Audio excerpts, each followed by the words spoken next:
Hello and welcome to part 3 of a three-part series, a lecture series on adaptive immunity or specific immunity. We've looked at basics of the immune system, antibodies, antigens, immunoglobulins, and now we will be wrapping up this chapter with part 3. So one thing that's important to understand about the immune system is communication, because you don't want cells reacting, immune cells that is, in this case, you don't want them doing things, reacting in ways when they shouldn't be. That could be devastating to the organism. It could lead to its death. And so we have to have a number of these immunomodulatory cells that are going to carry out communication and kind of regulate communication within and between cells of the immune system. One category of them are called interleukins.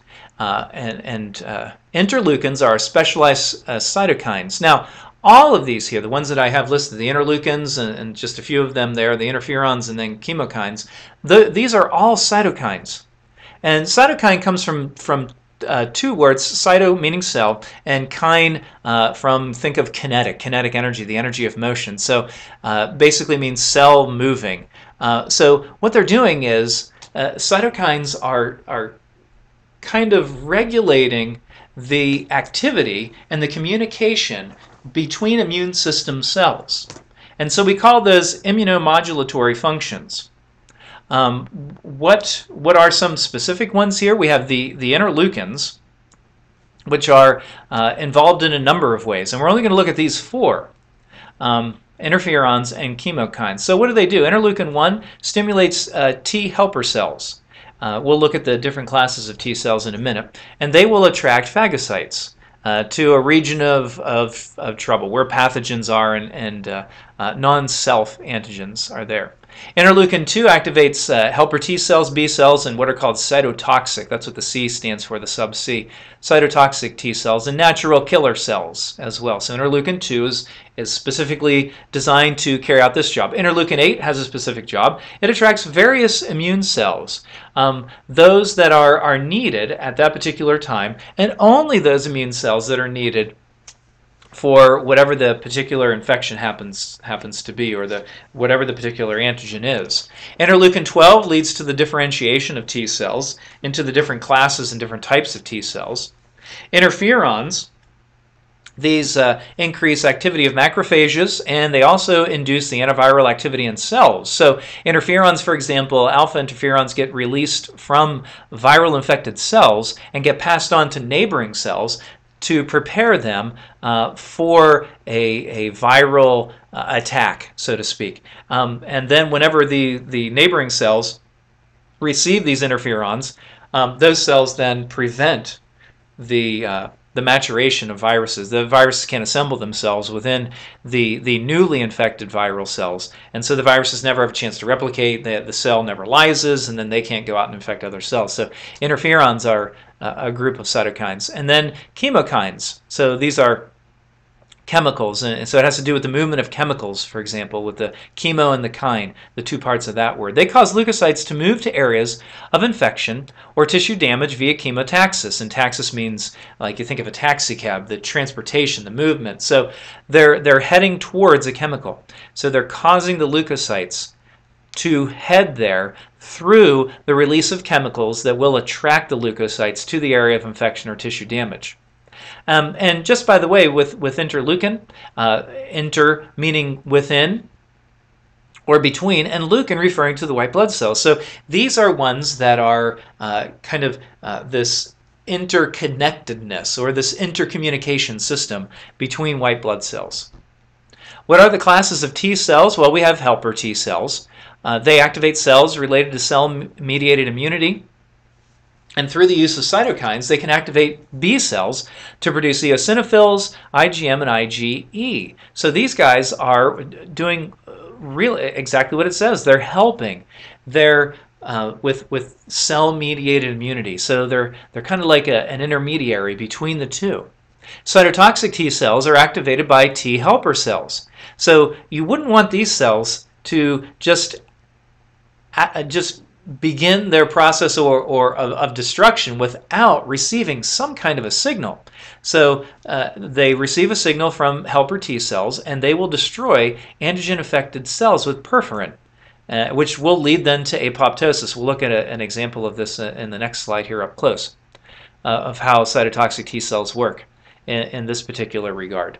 Regulatory T cells suppress the activity of other T cells. So as their name indicates, they're regulating what's going on. They modify the inflammatory response so that it doesn't get overwhelming for a particular individual. They regulate the response of the immune system to tissue rejection and also to autoimmune diseases as well. So there's a lot of regulation that's going on within the T cells themselves, and the one type of T cell that's doing this is the regulatory T cell. Now, and the last one, delayed hypersensitivity T cells, associated with the allergic reaction, transplant rejection, and the TB skin test. It's delayed. That's why when you get the skin test, it doesn't happen immediately. You have to wait 24 to 48 hours for the delayed hypersensitivity T cells to do their thing, and then we'll show the sensitivity or insensitivity in this particular test. And so you'll notice with these different classes of T cells, well, how do they become the different classes? Well, they go to the thymus. That's where they get their education. That's the school of hard knocks for T cells, where they become the different types of T cells. They undergo maturation and specialization to do all these different roles that they carry out. So here's the cytotoxic T cell, and so what we have here, that big yellow blob with the things poking out of it, that's a viral infected cell.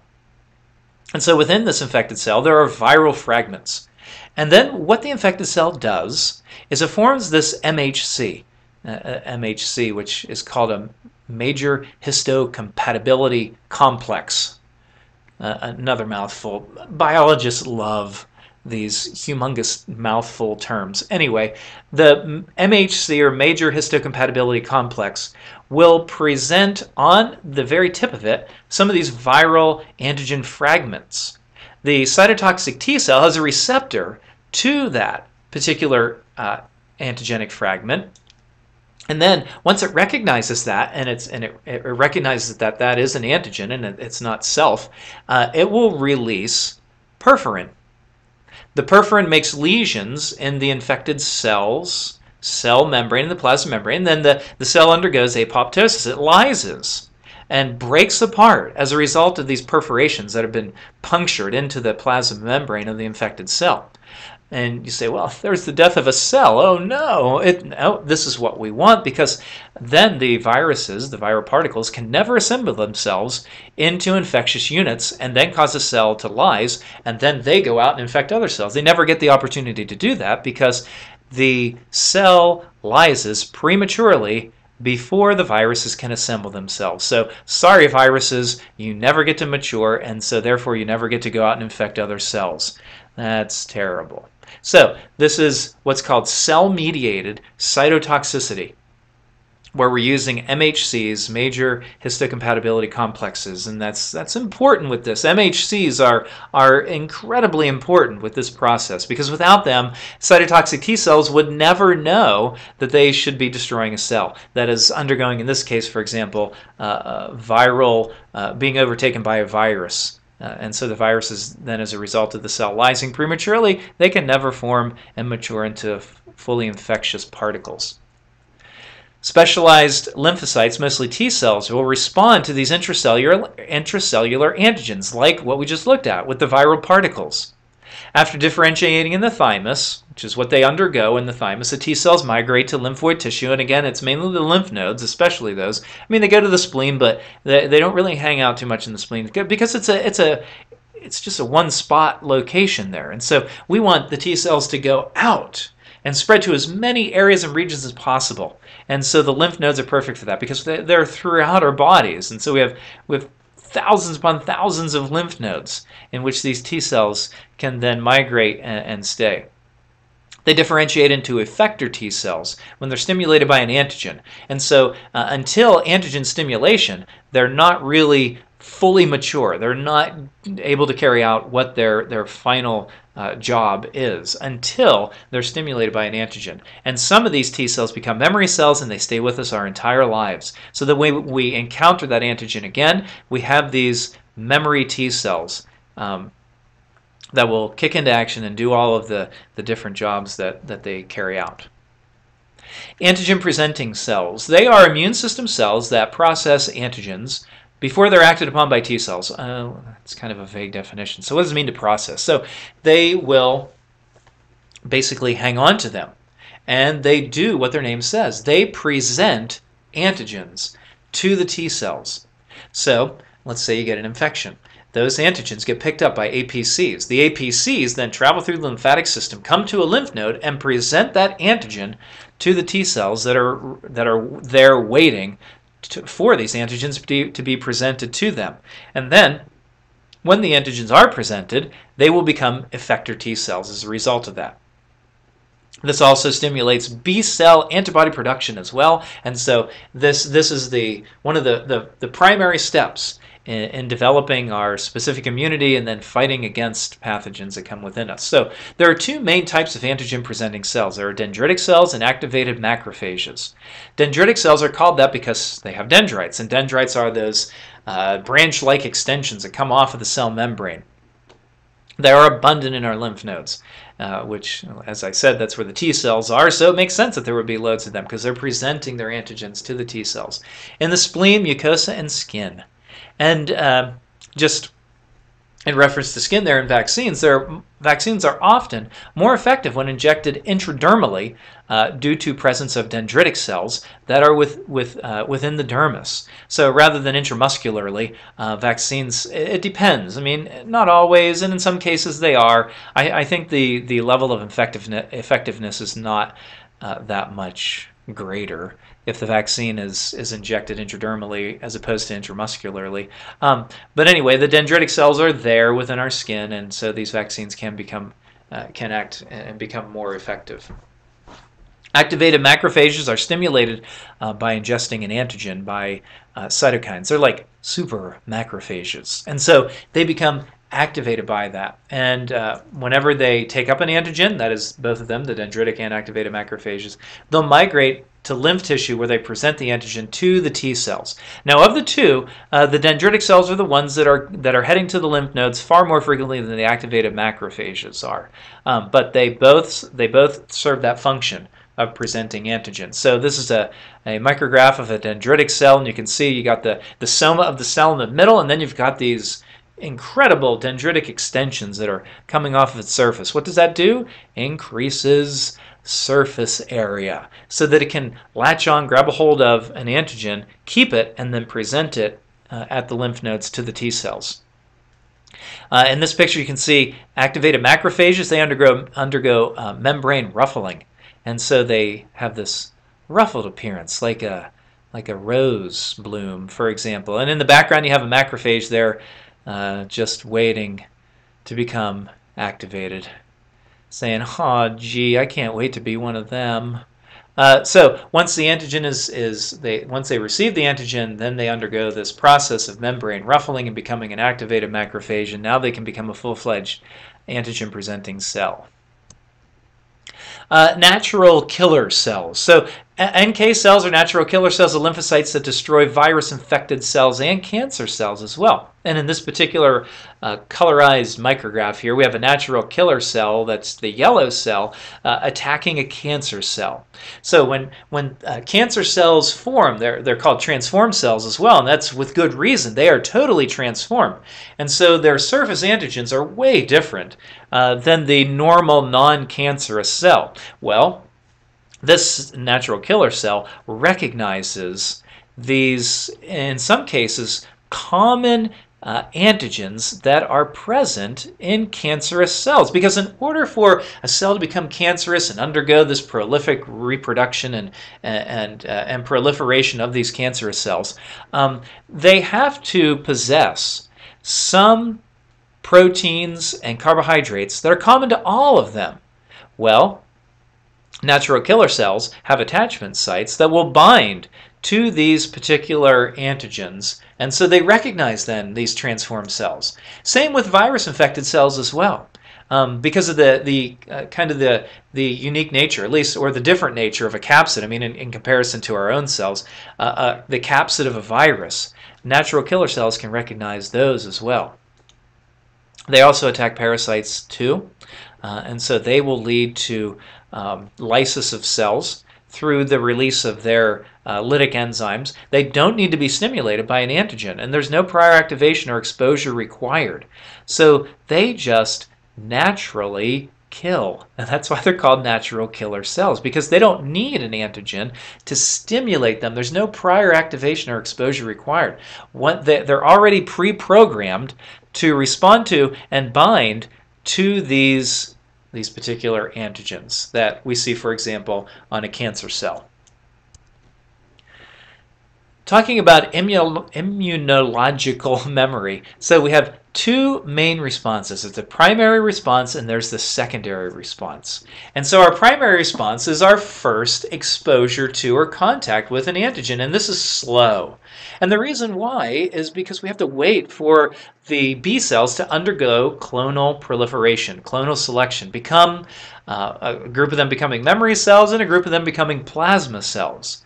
This takes a while for this to occur. In fact, there's no detectable antibodies in the serum for 4 to 7 days, so it takes almost a week in order for us to develop plasma cells that are mature enough to start producing antibodies. First antibody to appear will be IgM, followed by IgG, and this peaks around 10 to 17 days. So it takes a while even to reach its peak. So we don't see anything for almost a week, and then we don't peak for about another week after that. And so this is a much slower response in comparison to the secondary response. And the whole reason why, of course, is because we've never been introduced to that antigen. So our immune system has to be educated on this antigen, and then it has to go through the whole process of making the plasma cells and producing the antibodies. So it's a whole series of events that have to be carried out. Which makes sense because you don't want the immune system to be producing antibodies all the time against anything. I mean, that would be ludicrous. We have to produce specific antibodies for specific antigens, and so when the antigen when we encounter the antigen, that specific antigen, we will then produce specific antibodies against it. The secondary response then is rapid. This is rapid antibody production following exposure to an antigen after the primary response. It peaks way faster, within 2 to 7 days, as compared to 10 to 17 days for the primary response. And in this case, we have mostly IgG and in far greater quantity. So IgG is the one, if you remember from the classes of antibodies, that's the one that is the most abundant in our serum. And it's the longest surviving antibody as well, and it's in a far greater quantity. So we have them in much higher numbers in the secondary response than in comparison with the primary response. And so you can see these graphically here. We have the primary response at the beginning. We have the initial exposure to the antigen and the second exposure to the antigen. Red line representing IgM, black line representing IgG. And so you'll see in the primary response, we've got kind of a little blip there. The antibody titer in serum, they're just using arbitrary units. It's very low. They have it at a unit of 1. Then you see the second exposure to the antigen, and bam, IgG goes up exponentially. IgM stays fairly low, but IgG goes way up. So why such a quick and substantially greater rise in antibodies for the secondary response? Has to do with, that's right, memory cells. We have memory cells already produced. And so these memory cells can very quickly and rapidly, and there's a huge number of them, this huge number of memory cells can quickly and rapidly become plasma cells, secreting boatloads of antibodies into the serum. And so that's why the secondary response is so much faster. And so this has something I could say about our health and illness. So when we're first exposed to a particular antigen, in some cases, man, we get sick. We feel terrible. And then we're exposed to it again later, and we don't even know it because the secondary response is so fast.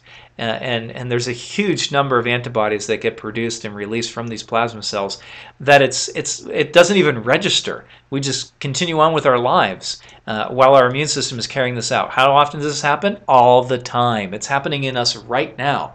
Secondary responses, because we're constantly being exposed to antigens, many of which we've already been exposed to in the past. And so secondary responses are happening within us all the time.